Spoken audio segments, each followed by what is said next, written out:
नमस्कार दोस्तों। पश्चिमी बंगाल में इस वक्त जो हो रहा है वो भारतीय लोकतंत्र के इतिहास में पहले कभी नहीं हुआ।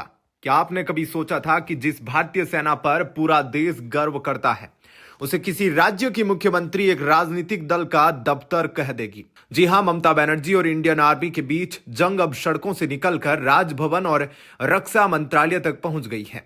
सेना के दो जाबाज जनरल ने अब मोर्चा संभाल लिया है।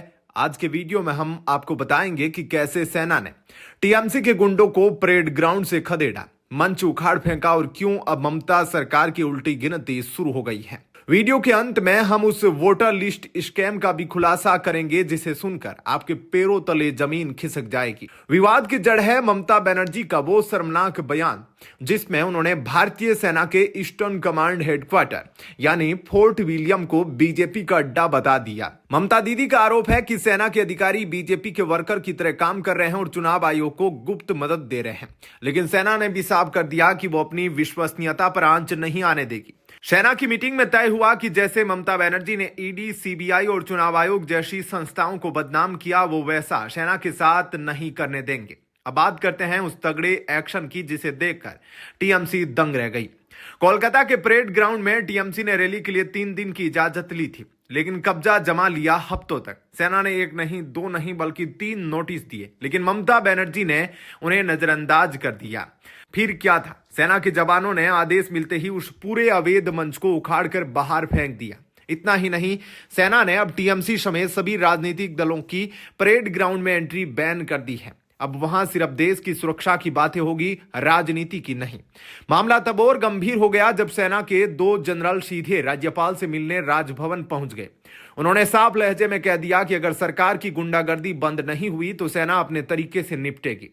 रक्षा मंत्रालय को भी सीक्रेट लेटर भेजा जा चुका है। अब नियम यह है कि अगर कोई भी नेता सेना पर राजनीतिक हमला करेगा तो सेना किसी पुलिस स्टेशन नहीं जाएगी, बल्कि सीधे कोर्ट में घसीटेगी। यह ममता सरकार के लिए सबसे बड़ी चेतावनी है। दोस्तों, अब बात उस खुलासे की जिसने ममता सरकार की पोल खोल दी है। सुप्रीम कोर्ट में चुनाव आयोग ने बताया कि बंगाल की वोटर लिस्ट में 1,36,00,000 संदिग्ध वोटर्स है।